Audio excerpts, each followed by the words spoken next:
நீங்க 2 பேரும் இங்க இருக்கிறது எங்களுக்கு சந்தோஷம்தான். ஆனா எங்களால வெளியே போய் உணவு எடுக்க முடியாது. எங்களுக்கும் சேர்த்து நீங்க தான் எடுக்கணும். நாங்க என்ன சொல்றோமோ அதை கேட்டுதான் நீங்க இந்த வீட்ல இருக்கணும். அப்படின்னா தான் உங்களுக்கு இந்த வீட்டுல இடம் கொடுப்போம். சரியா?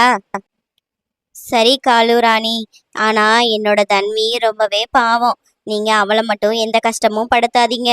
உங்களுக்கு தேவையான எல்லா சாப்பாட்டையும் நானே எடுத்து கொண்டு வந்து தரேன். அவ இந்த வீட்டிலேயே பத்திரமா இருக்கட்டும். அதை மட்டும் எனக்கு தயவு செஞ்சு செஞ்சு கொடுங்க.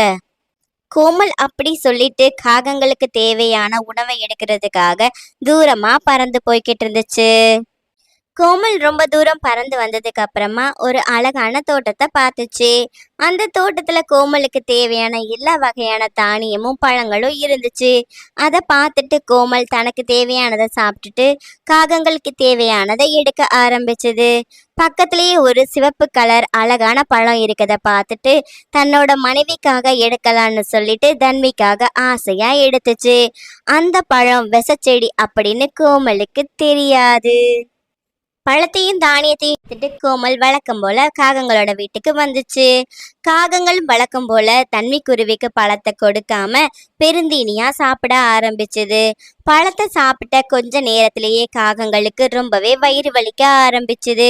பாவம் காகங்கள் ரொம்பவே கத்திக்கிட்டே இருந்துச்சு.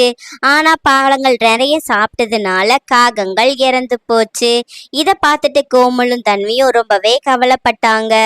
ஆனா கெட்ட எண்ணம் கொண்ட காகங்களுக்கு இது தேவைதான்னு சொல்லிட்டு 2 பறவைகளுமே அதே வீட்டுல சந்தோஷமா வாழவும் ஆரம்பிச்சாங்க.